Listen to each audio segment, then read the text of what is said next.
मंचासीन सभी जिम्मेदार, मेरी मातृशक्ति किसान, मैं आभार व्यक्त करता हूं कि आपने इतने महत्वपूर्ण कार्यक्रम में मुझे यहां बुलाया। सच पूछो तो ये एक गंभीर वातावरण है, बहुत संजीदगी का वक्त है, क्योंकि जब हम उनको याद करते हैं जिन्होंने हमारे लिए कुर्बानियां दी, शहीदों की स्मृति में ये आज का कार्यक्रम है। और यहां आपकी भावना है कि उनकी एक स्मृति यहां उसका निर्माण हो, जिसमें आप सबका एक बड़ा योगदान है, ताकि आने वाली पीढ़ियां, जो कोई जींद जिले से जुड़ा हुआ व्यक्ति है, जो कोई हरियाणा में आसपास के क्षेत्रों से यहां निकल के जाएगा, यहां टोल पे भी रुकेगा, उसकी निगाह भी उस मार्ग पर जाएगी, उसके अंदर की उत्सुकता उसकी पैदा होगी, वो कुछ जान पाएगा। ये किसान कौम यूं ही जिंदा है कि हम अपने इतिहास को भूले नहीं। जो बिरादरी, जो समाज ये भूल जाती है कि जिस रास्ते पे हम चल रहे हैं, यहां तक हम कैसे आए, किन महान शक्तियों का योगदान है, किन महान आत्माओं ने बड़ी बड़ी कुर्बानियां दिल पे पत्थर रखे, अपनी फिक्र नहीं की, घर परिवार की फिक्र नहीं की, अपने घर परिवार की जिम्मेदारियों को भुलाकर समाज के लिए जोत जलाने का काम किया, जीवन को न्यौछावर किया। ऐसे महान आत्माओं से जुड़ने का एक मौका आप देश के लोगों को दोगे तो मैं बधाई भी देता हूं, वहीं गंभीर वातावरण में अपनी श्रद्धांजलि भी उन वीरों को देता हूं। इस देश में 13 महीने का आंदोलन चला और कड़वे अनुभव उस आंदोलन से हैं। किसी भी लोकतंत्र में इतने लंबे आंदोलन की कोई आवश्यकता नहीं होती। जब सरकारें संवेदनशील हो और आंदोलन इतना बड़ा हो, जिसका जनता का समर्थन उस आंदोलन के साथ हो, ऐसे आंदोलन के नेताओं को बुलाकर सरकारों को समाधान निकालना चाहिए। लेकिन हमने हालात ये देखे कि देश के प्रधानमंत्री कहते रह गए कि मैं टेलीफोन कॉल दूं, और दिल्ली में जाने से रुका गया, तारे बिछा दी गई और बैरियर खड़े कर दिए गए और पानी की बौछारें चली और लाठियां चली और क्या क्या प्रताड़ित करने के लिए बातें नहीं कही गई। किसानों को पूरी तरह से बल प्रयोग करके रोका। जो 700 से ज्यादा शहीद है किसान, उन्हें हम और आप तो शहीद कहते हैं, लेकिन सरकार का कोई आदमी आज भी मानने को तैयार नहीं कि वो शहीद। मैं सुन रहा था, अभी बात हुई, नैन साहब कह रहे थे कि उनके लिए मुआवजा घोषित नहीं मिला। जो जो एक एक वादे किए गए थे, कृषि मंत्रालय के सचिव ने लिखित तौर पे आश्वासन दिया था, तब वहां से किसान उठ के लौट आए थे। नवंबर के महीने की बात है।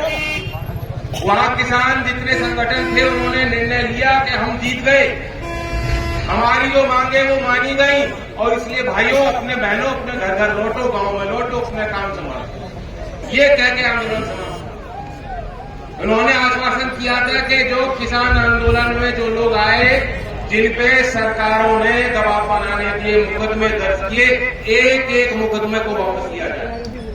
गृह मंत्रालय ने चिट्ठियां लिखी, दावे किए कि हम राज्यों को लिख रहे हैं। यहां तो डबल इंजन की सरकार है कि नहीं, डबल की है कि नहीं, यहां भी वही है, वहां भी उसी को हम झेल रहे हैं।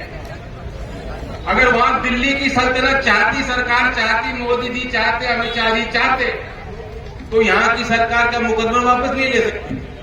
कौन सा बड़ा काम था, कौन सा बड़ा तीर मार लिया है?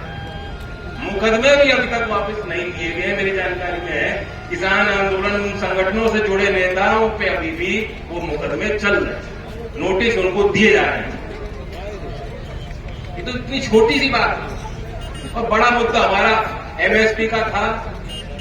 यही 7 लाख गांवों में देश के प्रधानमंत्री आए, चौधरी छोटू राम जी को याद करते हुए उन्होंने एक नई योजना की शुरुआत की थी। 5 साल हो गए उस घटना, पीएम आशा।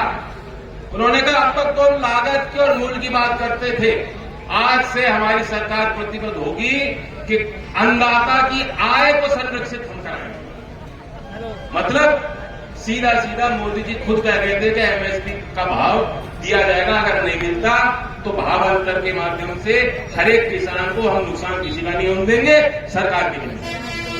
तो चौधरी छोटू राम जी का नाम लेके इतना बड़ा करारा झूठ बोल के चले गए किसानों। अगर वो योजना उन्होंने चलानी ही थी तो फिर उन्होंने इस आंदोलन को 13 महीने चलने की क्या जरूरत पड़ी थी, कानून बना सकते। तो इसलिए आप लोग तो जानते हो सारी बात, और कोई लंबी चौड़ी बात करने नहीं आया। मैं और दीपेंद्र जी आज सदन में हम दोनों सुबह मिले, एक ही सदन में है ना हम तो चाहते तो लोकसभा में जो दरवाजे आपने बंद कर रखे हैं वहां बैठते, लेकिन अब दोनों हम अपर हाउस में है राज्यसभा। तो ये भी सोचो वहां भी तो संख्या बनाओगे कि नहीं बनाओगे, मौका तो मिलने वाला है। और उसके बाद हरियाणा का मौका आपको है। हरियाणा की सरकार भी आप झेल रहे हो, देख रहे हो क्या काम कर रहे हैं। शायद इससे पहले कभी सभासद भी नहीं बने और सीधा मुख्यमंत्री बन गए। बड़ी अच्छी किस्मत है, ऐसी किस्मत सबको दे भगवान। लेकिन ये सब कुछ आपके कारण है और कोई नहीं है। तो इसलिए आपको भी अंतरात्मा में बैठ के सोचना पड़ेगा, पहचान करनी पड़ेगी कौन लोग हमारे हैं, हमारे शुभचिंतक हैं, कौन लोग हमारी लड़ाई लड़ रहे हैं और लड़ेंगे, और किन से आपकी लड़ाई है। लड़ाई किन से है ये भी देखो।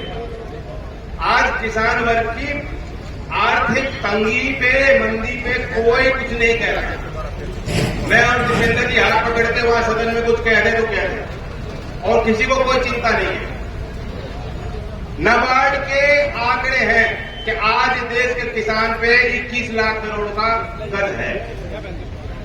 15 करोड़ से ज्यादा जो खातेदार हैं, औसतन 1,35,000 कर्जा प्रत्येक किसान पे है। और हरियाणा में तो उससे ज्यादा है। हरियाणा में नाबार्ड कह रही है कि 2 लाख है कम से कम। 2 लाख का कर्जा चुकाने की स्थिति है, आपकी नौबत है बोस, नहीं दे पाए। सरकार कुछ नहीं कर रही। यहां आप किसानों के स्मृति में स्मारक बना रहे हो, समाज खुद कर रहा है, चंदा दे रहे हैं। यहाँ जो किसान है, समाज के सम्राट लोग वो आ गया है। सरकार को करना चाहिए काम। हम यूपी में चुनाव लड़ रहे थे, हमने घोषित किया था कि लखनऊ सरकार बनेगी तो सरकार ऐसा शानदार स्मारक बनाएगी जैसे दिल्ली में जाके किसान घाट में जाते हो तो चौधरी चरण सिंह को याद करते हो, या देश के शहीदों के लिए, सैनिकों के लिए स्मारक है। तो ये किसानों का योगदान, हरियाणा के जींद के शहीद किसानों का योगदान भी उससे कम नहीं।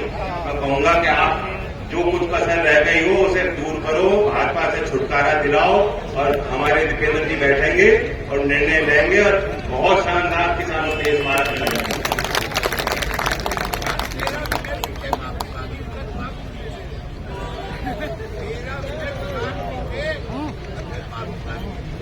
वो तो उनके चित्र भी मेरी, पट भी मेरी, सीधी बात है। उन्हें लाभ भी लेना है, और ये किसान के हिमायती बनते भी है। किसान के दिल में उनके कोई जगह नहीं। प्याज के निर्यात पे प्रतिबंध लगाया, किसी किसान से पूछा क्या? धान और गेहूं पे रातों रात प्रतिबंध लगा दिया कि निर्यात नहीं होगा। पीली मटर पे आयात शुल्क घटा दी। एथेनॉल पे, गन्ना पे गाना गाते थे मोदी जी के, एथेनॉल बनेगा, गन्ना किसानों को लाभ मिलेगा।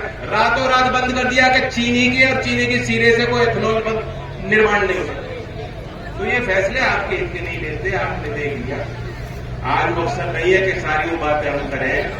मैं धन्यवाद देता हूं समाज के सभी लोगों को, और आप ये तय कर लो।